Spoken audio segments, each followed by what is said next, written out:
Voilà, bonjour. Je suis très honorée de parler devant vous au travers de cette vidéo. En effet, je ne peux pas être avec vous physiquement dans ce colloque parce que cette semaine, j'anime un stage de formation à l'analyse des rêves et à la psychologie des profondeurs dans la ville de Ganges, dans l'Hérault. Mais du coup, vive la technique, je peux quand même être avec vous, ce qui me fait bien plaisir et qui, de surcroît, fait bien plaisir à mon animus puisque je peux m'exprimer. Je reconnais que ma conférence a été écrite un peu rapidement, je n'ai pas eu le temps de l'apprendre par cœur et donc je vais me permettre de la lire en grande partie devant vous de façon à ne pas laisser des morceaux de côté. Et je vous prie de m'excuser de cette lecture. J'aimerais pour commencer, parce qu'il n'y a rien de mieux que nos rêves pour exprimer de façon profonde la vie de notre psyché, j'aimerais vous raconter un rêve personnel. C'est un rêve assez récent que j'ai reçu pendant que j'étais dans un séjour dans le désert du Sinaï. Alors c'est très agréable pour moi d'aller dans ce désert, d'abord parce que c'est un endroit magnifique où il y a des gens très sympathiques et que je commence à connaître un peu mieux, mais aussi parce que c'est un endroit où je reçois des rêves. Et si je reçois des rêves, c'est parce que je sors, quand je suis là-bas, de la surchauffe de travail et d'action qui est ma vie habituelle, et du coup, des rêves arrivent. Avant de passer aux rêves, je voulais juste vous rappeler que l'animus, ainsi nommé par Jung, c'est donc le masculin dans l'inconscient de la femme. Et donc pour rencontrer cette figure de l'animus, donc inconsciente, il faut se mettre à l'écoute de cet inconscient. Et c'est possible en contemplant les rêves. Donc je dois dire quand même, messieurs, que vous n'expérimenterez jamais de l'intérieur la figure de l'animus. Vous n'en expérimenterez pas la présence. Pas plus que nous, les femmes, nous ne pourrons connaître la relation que vous avez à l'anima, à l'intérieur de vous. Et affirmer le contraire d'un côté comme de l'autre, à mon sens, ne serait pas juste. Il y a là une part mystérieuse chez l'autre, un mystère irréductible, et puis c'est important de le respecter et de ne pas se livrer à des projections. La rencontre avec l'animus, elle reste certes possible aux hommes, en particulier aux psychanalystes, et justement grâce à la contemplation des rêves. Mais c'est tout de même pas la même chose que de le vivre à l'intérieur. Donc, si vous l'acceptez, je vous propose d'entendre un rêve de femme, mon rêve. Alors là, je suis devant la caméra, donc j'espère qu'à ce moment-là, tout le public du colloque n'est pas en train de faire signe que non, ça ne vous intéresse pas du tout, parce que là, c'est trop tard, je me lance. Je choisis ce rêve car il y apparaît plusieurs figures masculines, animus, donc. Et je trouve le soi très à la hauteur, parce qu'il m'a envoyé dans cette période un rêve avec autant de figures masculines, un rêve très enseignant, vous allez l'entendre. Contempler en rêve, c'est se mettre à l'écoute du soi, c'est recevoir son enseignement, tellement original et pertinent, et j'espère que vous allez pouvoir juger de ça. Alors voici le début de mon rêve. Je dois plonger pour sortir d'un bassin profond un tout petit enfant qui y est tombé. Je plonge, et en même temps que je plonge, j'ai cette pensée très soutenante que si je ne parviens pas, moi, à sortir le bébé, mon fils aîné, lui, y arrivera sans problème. Alors ce fils aîné est bien sûr, vous le devinez, une représentation de l'animus. Et en particulier, puisqu'il est ici le fils aîné, il me concerne en tant que mère. Il me fonde, me semble-t-il, dans ma dimension maternelle. Je dois dire que cette dimension maternelle, pour dire ce que m'évoque cette partie du rêve, elle est chez moi assez développée.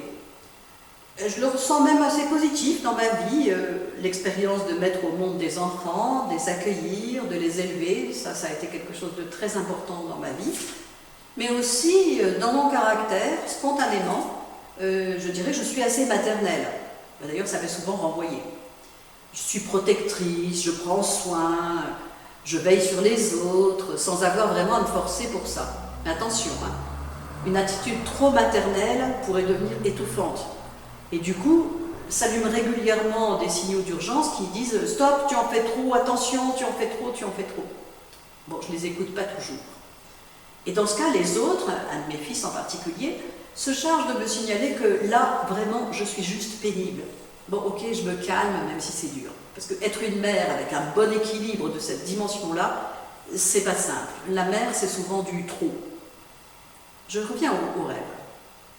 Donc dans le rêve, il faut sortir le bébé de ce bassin, qui représente une matrice très dangereuse. Elle représente justement la mère qui retient. Oui, cette mère qui en fait trop, elle retient. La mère qui noie, qui ne laisse pas venir au monde. On peut dire que la mère qui en fait trop maintient son enfant dans l'inconscient. Elle le maintient sous sa domination et qu'elle empêche son autonomie. Dans le rêve, sortir le bébé de l'eau matricielle, c'est avoir un rôle de mère positive. La mère amène l'enfant au monde, elle n'est pas là pour le maintenir dans l'inconscience. Le bébé représente symboliquement le renouvellement, le nouvel être. Donc le rôle que j'assume dans le rêve est d'amener hors de l'inconscient le symbole du nouveau, de sauver le nouvel être. Bon, je suis donc dans le rêve la mère qui sauve le bébé renouvellement de la noyade. En écrivant cela, je me dis que c'est une sacrée responsabilité et que ça pourrait m'accabler. De même que mettre un enfant au monde est une sacrée responsabilité, écrasante. Ce que le rêve apporte de nouveau, c'est la certitude de ce soutien du fils aîné et la certitude qu'il puisse venir en aide à la mère qui sauve, si je n'y parviens pas. Du coup, je n'ai pas à être dans une toute-puissance, je peux échouer, ce n'est pas grave, je suis soutenue de l'intérieur. Cela redonne de la confiance et de l'espoir.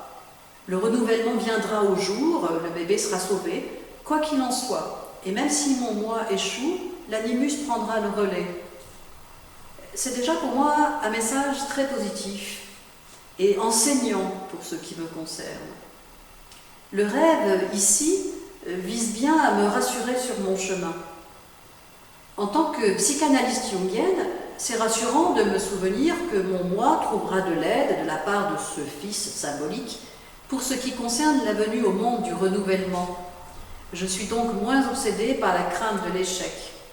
Et c'est très important pour moi, quand je suis face à un rêve, de me dire que ce n'est pas mon moi qui doit faire venir ce renouvellement au monde, mais que je peux avoir de l'aide, je peux laisser tomber cette pression sur mon moi parce que je vais être soutenue justement par la figure de l'animus.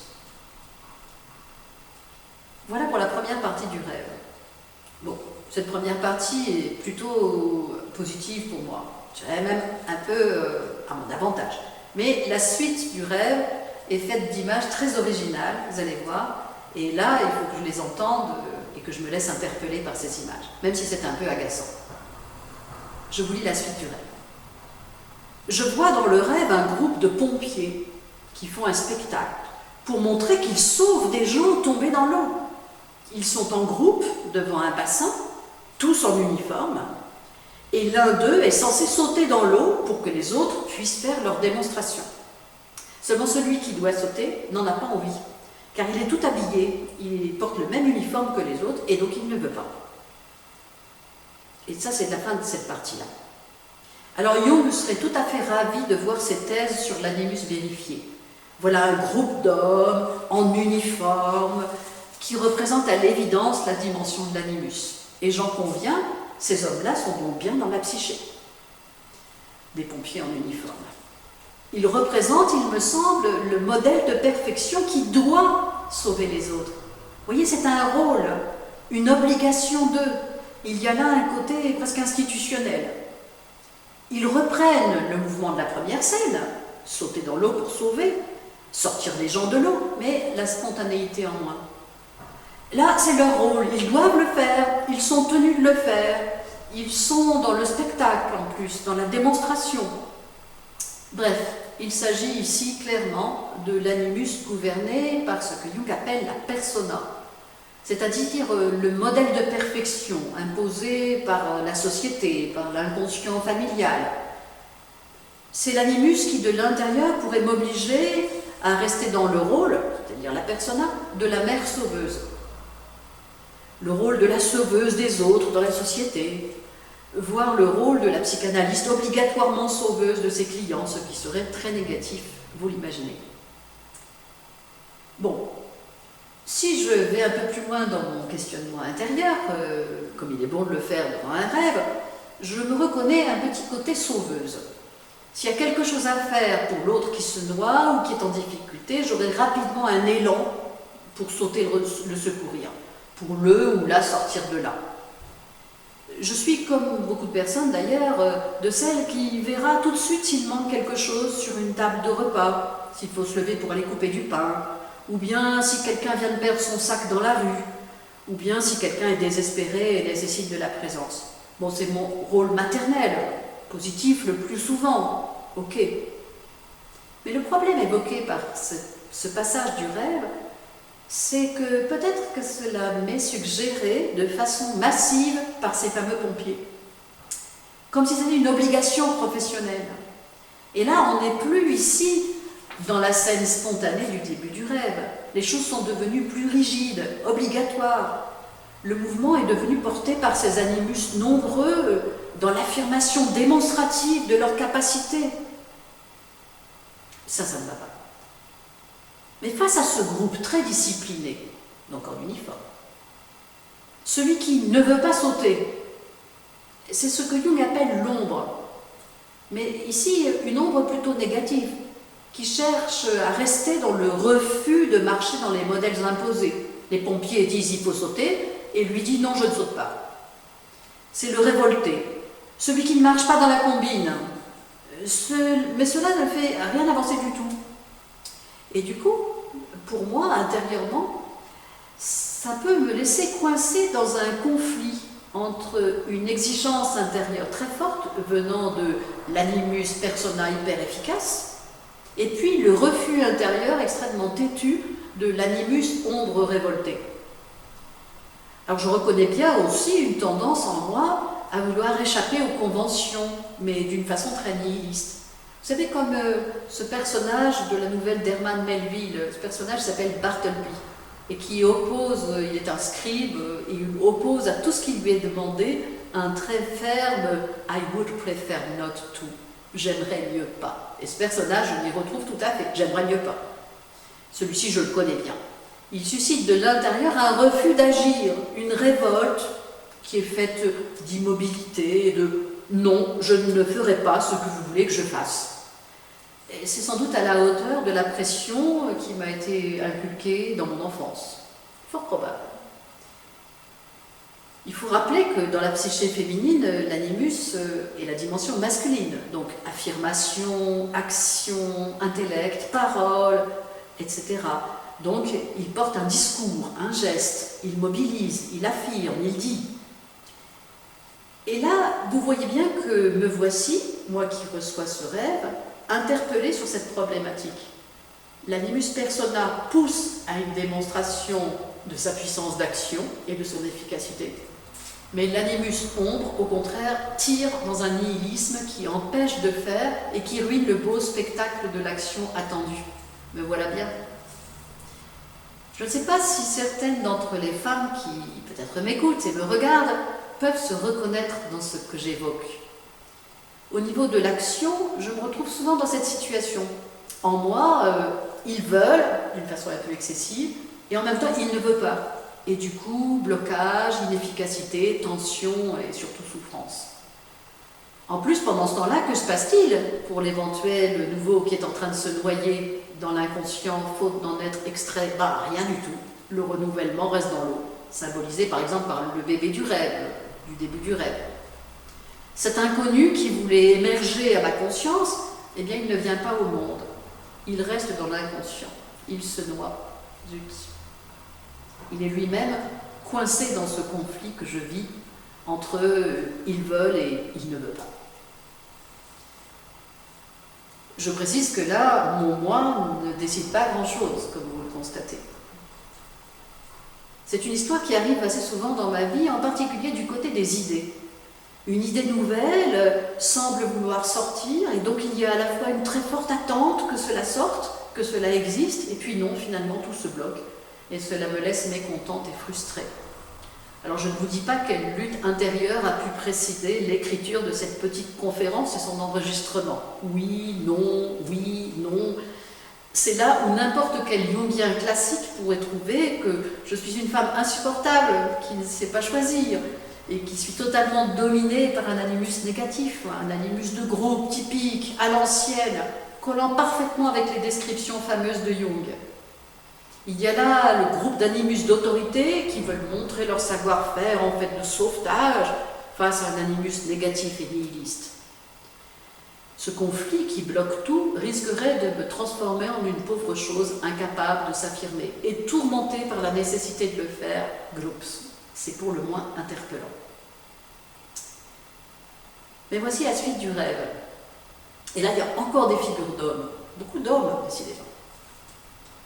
À côté de cette scène, donc vous vous souvenez, il y avait d'un côté le bassin avec les pompiers qui volent et puis celui qui ne peut pas sauter. Et de l'autre côté, à gauche dans le rêve, il y a une autre action en cours. Cela se passe cette fois-ci dans un canal. Dans mon rêve, c'est un canal de la ville de Venise. Un jeune garçon est dans l'eau du canal, qui est une eau d'un bleu magnifique, très limpide. Je sais, ce n'est pas le cas des canaux de Venise, mais dans mon rêve, c'est comme ça. Donc ce garçon est dans l'eau du canal, un homme plonge pour le repêcher.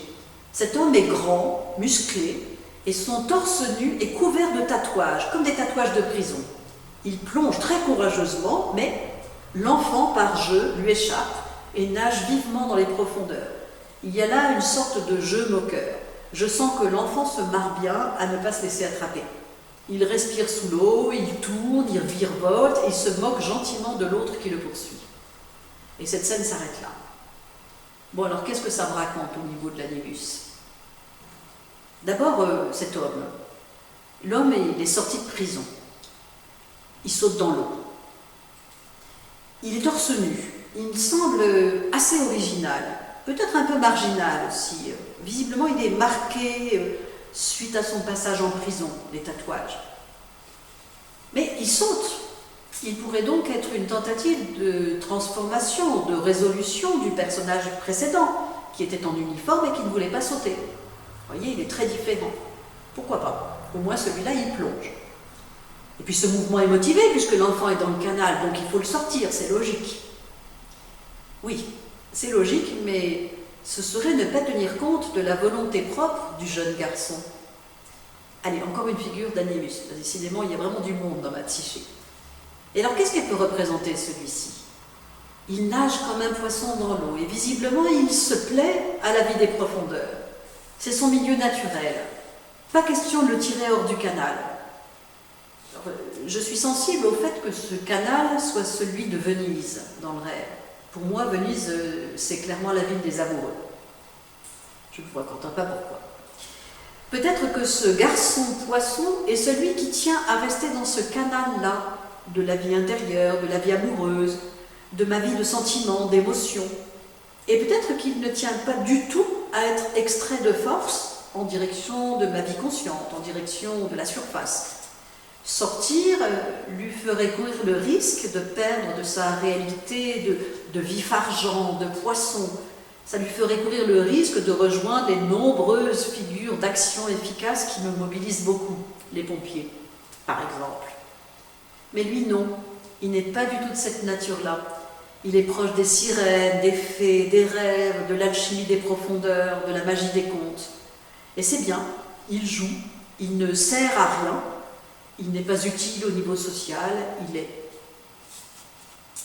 Mais ceci dit, si j'y réfléchis, peut-être jouera-t-il aisément avec les rêves qui vivent dans les profondeurs, puisqu'il est dans le canal. Et c'est un mot que j'entends tout à coup ici, dans toute sa profondeur symbolique. Le garçon est comme chez lui dans le canal des profondeurs et des rêves, et il m'aidera peut-être tout de même pour en comprendre le sens. Je constate que j'écris beaucoup de peut-être dans mon texte, car je sens qu'il ne s'agira pas de lui forcer la main. Non, impossible. Ce sera un jeu, une fréquentation légère et gracieuse, et non pas une recherche pénible et rigoureuse d'efficacité. Voilà qui me semble positif quant à la psychanalyse symbolique que je vis et que j'enseigne. Mais alors revenons à cet homme tatoué, que représente-t-il? Il est sorti de prison, libéré donc. mais il est marqué, tatoué de toute son histoire d'enfermement, à l'instar de l'affirmation des femmes. Il représente l'animus marqué dans sa chair par l'emprisonnement, tant les sociétés ont craint et enfermé l'originalité des femmes, limité leur action, empêché leur renouvellement et leur expression. Et ces sociétés continuent encore dans de nombreuses régions du monde. Du coup, cet homme intérieur, libéré de la prison, se présente comme un homme très fort, très courageux, prêt à tout pour aller rechercher le renouvellement qui est dans le canal. Mais il aura beau tout faire pour le rattraper, le garçon poisson ne se laissera pas prendre. La poursuite permettra à l'homme sorti de prison d'expérimenter de se baigner dans le canal lui aussi. Ça me semble positif. Et ma foi, pour le garçon poisson, qu'il demeure dans l'inconscient. Tout n'est pas destiné à être rationalisé, compris, intellectualisé, utilisé. Dans ce lieu de l'amour nage Animus comme un poisson dans l'eau. Une figure très originale. Je le regarde, mais il ne sortira pas. En tous les cas, pas parce que je le veux. Il me suffit de savoir qu'il existe et qu'il a en lui toute cette énergie de vie. C'est assez, sans jeu de mots. Il y a ensuite la fin du rêve. Je rejoins les autres qui sont dans la ville, à côté du canal, en passant par-dessus des fauteuils de théâtre ou de cinéma en velours rouge. Et dans le rêve, je fais cela, de passer par-dessus ces fauteuils, avec une très grande souplesse. Et le rêve se termine comme ça. Là, je lis bien « rejoindre les autres », c'est-à-dire renouer avec eux, rétablir la relation. Et après avoir assisté et vécu toutes ces aventures avec Animus, c'est plutôt rassurant que le rêve se termine ainsi. Ici, il n'est pas question de sauvetage, il est question de relation. Et c'est ça qui me paraît le plus important. Passer au-dessus des fauteuils de théâtre ou de cinéma, ça aussi, ça me semble important, car il s'agit de passer au-dessus de toutes les représentations, le théâtre, de toutes les projections, le cinéma. Et le rêve se termine ainsi par un mouvement vers l'autre. Voilà pour ce rêve qui m'encourage et m'interpelle.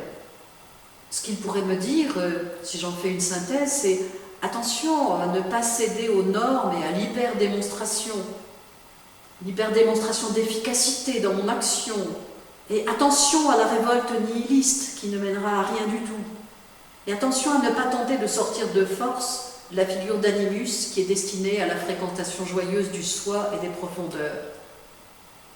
Et puis, bravo, vive ce mouvement d'aller vers les autres. C'est un souhait que je me fais.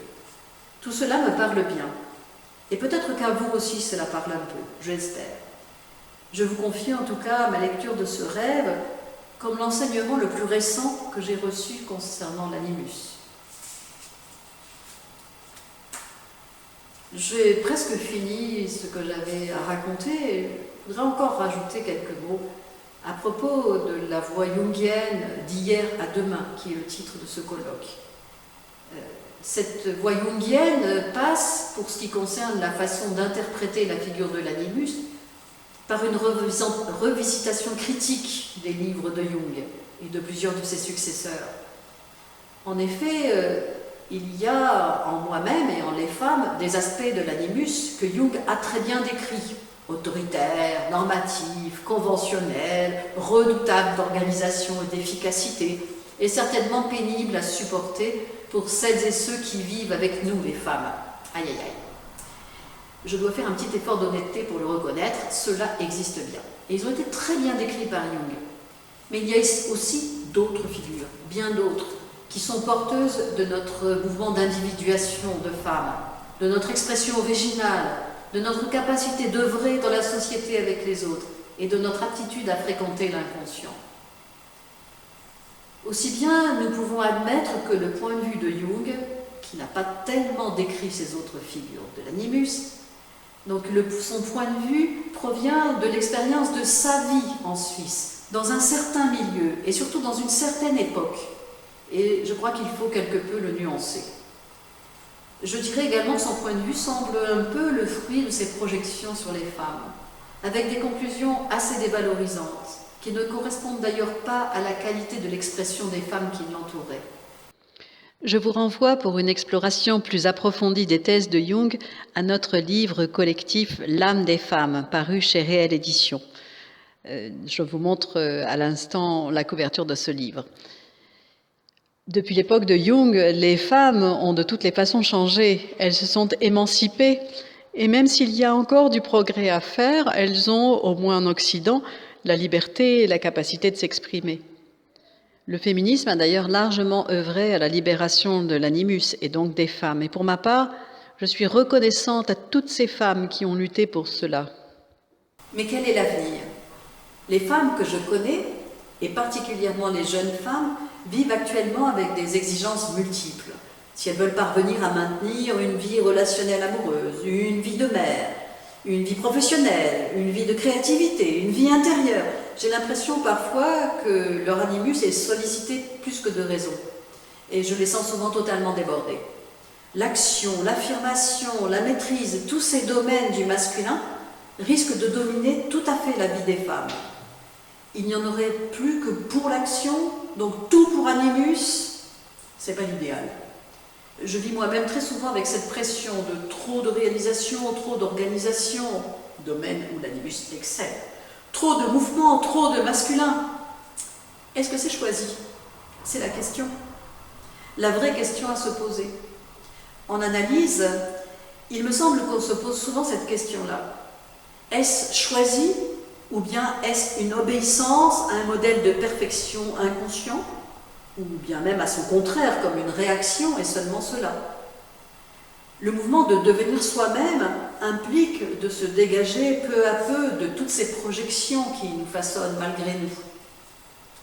Sortir des conflits intérieurs, retrouver une harmonie des contraires en nous, un vrai travail d'alchimie pour lequel nous avons toute notre vie, ce qui est ma foi assez joyeux. Vers cela, le soi nous oriente avec patience, pourvu que nous soyons à l'écoute, les rêves, toujours les rêves, mais aussi les imaginations actives, les expériences intérieures, la vie, les rencontres, les lectures, les films, toute la vie. En tant que femme, donc, que veut le soi pour Animus?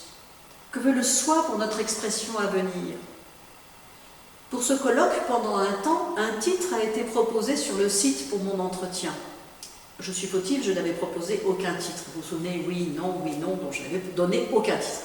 Du coup, celui qui avait été écrit est très en accord avec le point de vue de Jung concernant l'animus. Mais ce titre me choque à plus d'un titre. Le titre, c'était « L'animus de la menace vitriolique au sage intérieur ». Notre animus serait donc censé parcourir ce trajet pendant l'espace de notre existence. La première partie de cette formulation est d'une violence incroyable tout de même.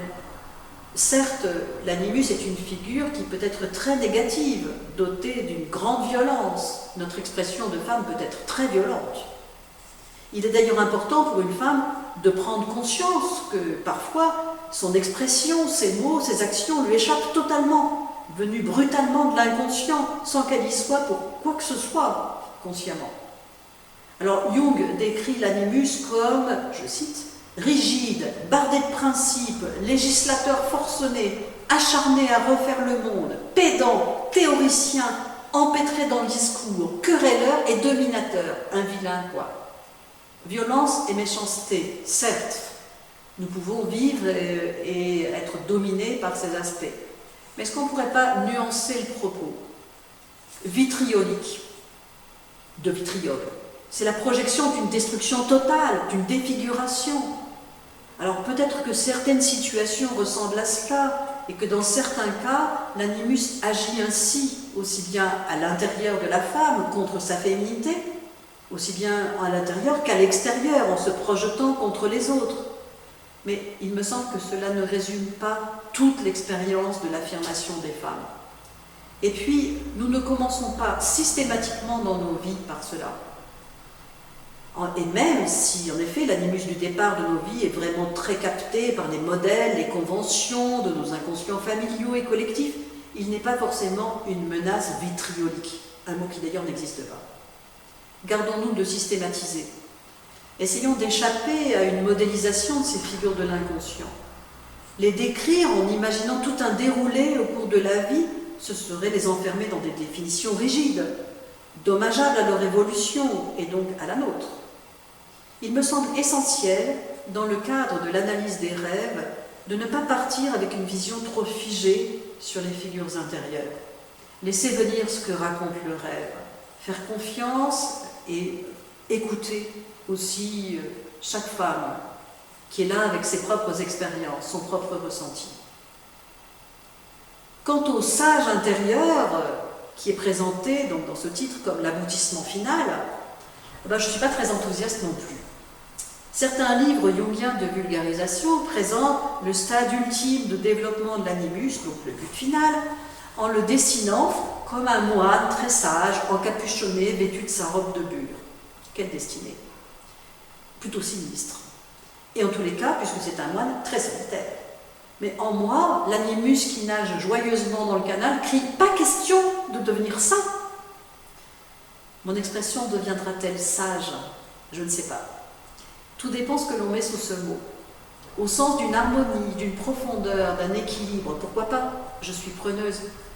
Mais que l'on m'accorde tout de même de la fantaisie, que l'on ne m'enferme pas à nouveau dans un rôle, le rôle du moine très sage. Puisse le soi guider l'évolution du masculin en moi vers ce qui sera bon pour moi et bon pour les autres.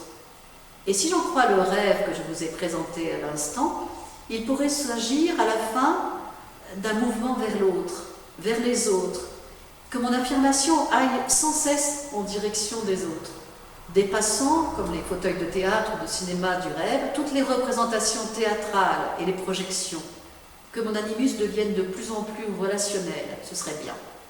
Je vous remercie de votre écoute et je vous souhaite une excellente suite dans ce colloque. Merci.